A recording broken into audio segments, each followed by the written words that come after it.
Hello. Bhagat ji सच्चाई सच्चाई बहन जी। भगत जी एक शंका की हुई है 2-3 दिन पहले ही। बताओ जी आप ये भी 4 तारीख में वो आपने शंका समाधान करा था ना गुरु जी का, कोई कबीर के रूप में वो अलग है वो अलग है। तो हमने जहाँ दरबार लगा रखा है हमारे पास दो तस्वीर तो वैसी है। अच्छा। जैसे कबीर जी के और गुरु जी की एक साथ है ना वो इकट्ठी, और एक वैसी है जैसे गुरु जी के 5वें हैं गुरु जी के। तो ये ठीक है दरबार में? देखो बहन जी, बात ऐसी है, हमने गुरु और गोविंद यानी जो फोटो हम देखते हैं दाढ़ी मूछ वाली, हाँ, और जो फोटो हम अपने गुरु जी की देख रहे हैं, हाँ, हमने दोनों को एक ही मानना है। अगर हम दोनों को हम अलग अलग मानेंगे तो दिक्कत है। अगर हमने उनको एक मान लिया कि ये वही कबीर परमात्मा है जो 650 साल पहले आया था, तो उसके बाद अगर हमने एक मान लिया और गुरु जी को ही यदि हमने कबीर परमात्मा मान लिया, तो दूसरी फोटो को रखने का कोई मतलब ही नहीं हमारे घर में। और फिर भी मान लो अगर किसी मजबूरीवश रखी है, हम उसको नहीं ऐसे वो कर सकते कहीं पे, तो कोई बात नहीं, वो रखी रहेगी। हमारे भाव नहीं होने चाहिए उसमें, फोटो में हमारे भाव केवल अपने गुरुदेव में होने चाहिए। मैं अपनी बताऊंगी अब। वो भाई पवन भगत जी, जब मैं हिसार गई थी तारीख पे 2 बार गई थी मैं, है ना। तो मतलब मेरे टाइम तो याद ना, मतलब हो गया होगा 2.5-3 साल तो पहले ही काफी, जब तो मैंने अपने बच्चों की शादी भी ना कर दी शायद। तो जेल नंबर 2 के सामने एक कबीर जी का बहुत बड़ा वो आश्रम से बनाया हुआ है, चिनाई चल रही थी। अच्छा। तो कबीर जी की बहुत बड़ी छत पर ना एक तस्वीर लगा रखी थी। तो हमने देखे भाई के सोचे भाई, हमने गुरु जी का जब तक मेरे को इतना सत्संग भी ना सुनने मिला था, सच बात तो ये है। मैंने बस वो भक्ति सौदागर पढ़ी थी और ये टीवी पर सत्संग सुना था ना, उन्हीं ने शुरू कर मैं नाम लेने चली गई थी। तो वो देखे तो हमने देखी भाई कबीर जी के यो है, तो ये कबीर जी का बनवा रहा है ये संग भगत लोग। तो हम उसके अंदर चले गए, देखा तो क्या वहाँ पर चिनाई भी चल रही थी और एक बड़ा सा हॉल में फिर दूसरी भी ऐसी तस्वीर रख रखी थी। तो उन्हें कह रहे थे भाई प्रणाम करो, ऐसे 2-3 बंदे भी थे वहाँ। तो गुरु जी हमने वहाँ 100 रुपया भी, मेरे लड़का गया था साथ, उसने डाले थे 100 रुपया। और हमने भी फिर उस कबीर वाले परमात्मा को भी हमने प्रणाम कर दिया जैसे जो आप बता रहे हो। तो अभी हमने आपकी वो सुनी तो हमें ऐसा मेरे को महसूस आया कि भाई हम तो ठगे से गए। हाँ, और फिर मैं उसका कुछ ही दिन बाद मेरे को सुपना में यहीं वो कबीर वाले फोटो मैं अपने घर में घूमते हुए भी दिखे थे कबीर वाले। हाँ, तो जहाँ आशा तहाँ भाषा हुई, मन कर्म वचन सुमरियो हुई। और फिर जैसे हमने कमरा में तो ये लगा रखा दरबार, और बरामदा में जैसे बड़े से गद्दी से बिछा कर गद्दा वद्दा से सफेद कपड़ा पे उस पर भी बैठे हैं, और भैया ऐसे सत्संग से कर रहे हैं। तो ऐसे और मेरी ये माला है, हम जब स्मरण करते हुए मैं खाट का पाया पे टाक दूँ, है ना, जब नींद आने लगे। तो ऐसे तो कह रहे तुम्हारी माला तो पाया पे नहीं टकी रहे और तुम के भक्ति करो, ऐसे वैसे मतलब मेरे को ध्यान दूँ।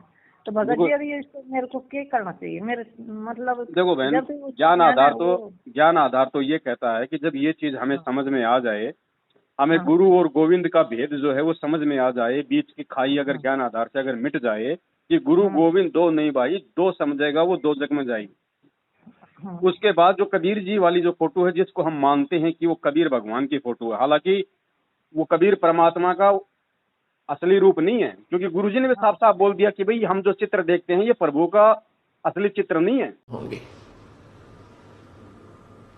पुण्यात्माओं, अब तो ये दास बैठा है, यदि यहाँ परमात्मा इसी मानव शरीर तो है ही उनका, क्योंकि बनारस में 120 वर्ष रहे, और अब भी वो आ जाते।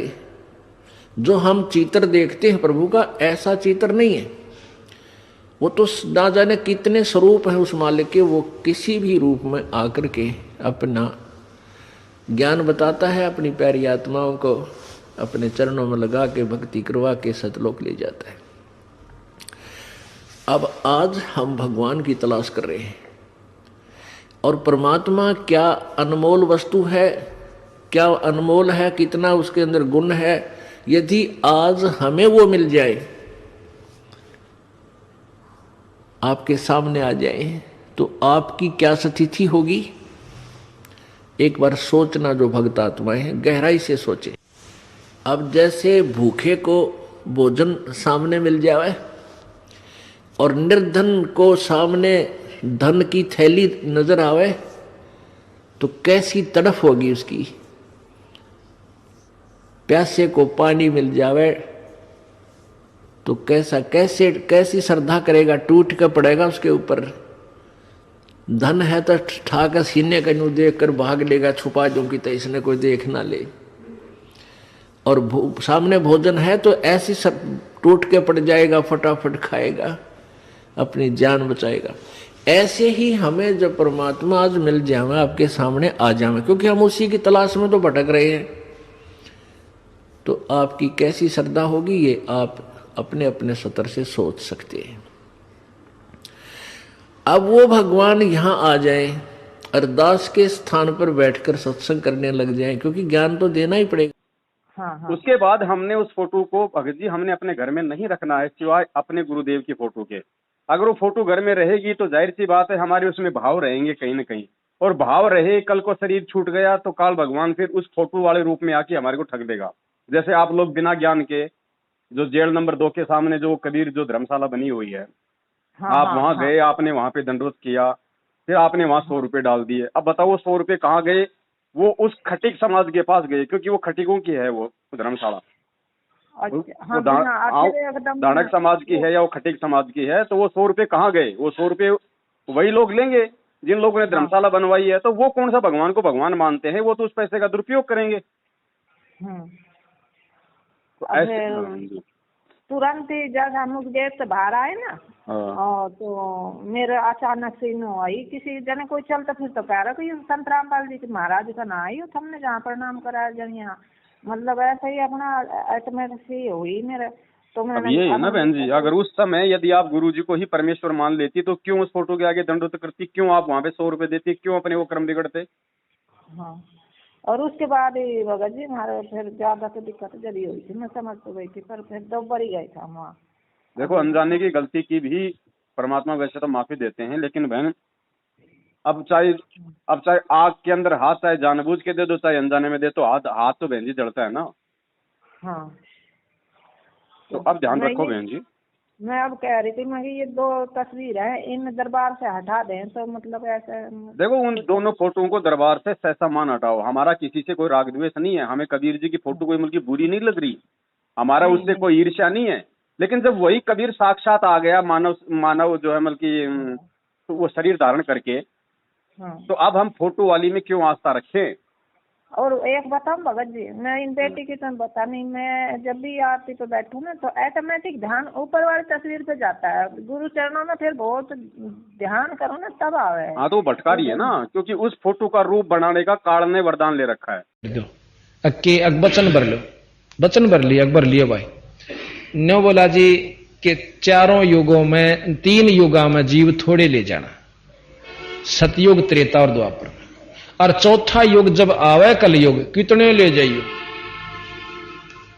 बोला वह बड़ी अड़ाई तन तया, अच्छा भाई कोई बात नहीं। दूसरा ये है कि मैं आपका रूप बना सकूं, मैंने ये आज्ञा दे दो। भाई तो मैं ऐसे ही सोच रही थी, हम पहले आपको थोड़ी शंका समाधान कर लें, और फिर मेरे मन भी ऐसे ही कह रहा है कि भाई इन दोनों तस्वीर ने उठा कर हम यहाँ कहीं और साइड रख दें या ऐसे। हाँ, आराम से उनको रख दो, अगर कोई अखबार वगैरह लपेट के या जैसे भी है, या आप जी ऐसा करो, आपने कोई शीशे में जड़वा रखी है? वैसे ही है ये, एक तो वैसे ही है, एक ये आश्रम से ही ली थी वहीं से ना। उसमें क्या है? वो मतलब शीशे वासे लग रहे हैं क्या? नहीं, हाँ, एक फ्रेम में है, तो उसको फ्रेम से निकलवा के किसी भी फोटो वाले के पास ले जाना, कभी समय मिले तो उस अंदर वाली फोटो को निकाल के उसकी जगह गुरुजी की फोटो अंदर सेट कर देगा। और वो जो फोटो जो आपने निकाली है ना, उस फोटो को आप जी घी लगा के मतलब सवा कर देना। अच्छा जी। हाँ, उस फोटो को घी के साथ में सवा कर देना, ठीक है जी, है ना। क्योंकि जैसे ये पुस्तकें वगैरह फट जाती हैं, जो बची हुई जोत है जैसे रक्षा सूत्र है बच जाता है, तो उनका लास्ट में क्या करते थे वहां पे आश्रम में परमात्मा, उनका मतलब कि हवन करवा देते थे। हाँ तो जो घी है ना, घी डाल के उस चीज को आप हवन कर देना उनको, क्योंकि हमने बहन जी केवल अपने गुरुदेव में आस्था रखनी है, संपूर्ण तरीके से उन्हीं के प्रति समर्पित रहना है। तो हमें दाढ़ी मूंछ वाली फोटो से कोई लेना देना नहीं है। जब ये ज्ञान हो जाए, आज से पहले तो हम भी लगे रहे थे, हम भी मान ही रहे थे उनको भगवान, लेकिन जब अब मालूम पड़ा कि भगवान तो हमारे गुरुदेव हैं जो साक्षात आए हुए हैं, तो फोटो से हमारे को क्या लेना। ठीक है भगत जी। वैसे यार मेरे को इतना सत्संग सुनने ना मिला था, क्योंकि ये साधना चैनल पे ना वो हर 3 महीने बाद वो ही नया शुरू कर दे। ऐसा 1 साल में इन्होंने वो बना रखा, मतलब जो 3 महीने सत्संग चला, फिर वो अगले 3 महीने में फिर वही चलेगा, फिर वो। तो ये पूरा जो अब आप ज्ञान समझा रही है, हमने कभी सुनने भी ना मिला था मेरे को। तो कोई बात नहीं, अब परमात्मा की दया हो रही है, जागो तभी सवेरा, अब समझ में आ गई तो अब भी अच्छा है हमारे लिए। तो हाँ, तो बस मैं कई दिन से ऐसे ही, फिर एक दिन मैंने बहुत आरती करके परमात्मा से प्रार्थना लगाई, तो भगवान 2 दिन हो गए दर्शन ही ना हो रहा, ये गलती हो रही के ना। तो सोती सोती को नहीं एकदम इतना तेज प्रकाश हुआ, मतलब रोजाई ना फिर दिखाई दियो। अब कल तो आपको सत्संग सुनो तो वो और भी ज्यादा दिमाग में वो आई, वो ही प्रकाश। तो इसको भ्रम को ही है वैसे इतना गुरु भाई, जब गुरुजी साक्षात हैं और गुरुजी ने बता दिया कि भी परमात्मा सहशरीर है या परमात्मा प्रकाश में है, तो परमात्मा उस आग के गोले में दर्शन क्यों देंगे। गुरुजी तो अपने रूप में दर्शन देंगे ना, जैसे लाखों भक्तों को दे रहे हैं। तो ये काल जो है ये भ्रम पैदा करेगा हमारे अंदर। और बस ऐसे ही रहा दिल, मतलब खाली खाली सा एकदम ऐसा लगा कुछ भी जाना दिल में है ही ना कोई। घनी वो सोचूं कि भाई वो भी करूँ मैं, सुमरन भी इतना अच्छा ना हो पा रहा पहले के पैसा। और ऐसे कोई बात नहीं बहन जी, गुरुजी पे आश्रित हो जाओ, परमात्मा को ही परमात्मा मान लो, उसके बाद देखो फिर भाव भी बनेंगे, श्रद्धा भी बनेगी, मन भी लगेगा, सब कुछ होगा। ठीक है। तो गुरु जी की ये 2 तस्वीर है ना जो इनमें मैं फिर वैसे ही कर दूँ जैसे आपने बताया ना। ठीक है बहन जी, सच है। तो इस प्रकार उस वीर संग भी चरणों में पड़ गया, बंदी छोड़, मैं पापी जीव था, अभी तक मैं आपको केवल गुरु मान्या मालिक। कहने लगे बंदी छोड़, तने गुरु भी ना मान्या था बिराय बताई। गुरु मान ले तो ये आपके मन में बात भी नहीं आ सके थी। गुरु और परमात्मा में कोई अंतर नहीं होता, जब तक 2 समझ कर चाला से कबीर साहब कहते हैं वो कुत्ते की दुनिया में जागा। गुरु परमात्मा स्वरूप समझना चाहिए, जिसने आपको वो अनमोल चीज दी जिससे आपकी लख 84 मिटेगी। मस्तक लाग रही मारे गुरु चरण की दूर, मस्तक मारे गुरु चरण की दूर, मस्तक जब ये धूल चढ़ी मस्तक पे, जब ये धूल धूल जाओ गई दूर, मारे गुरु चरण की दूर, ईड़ा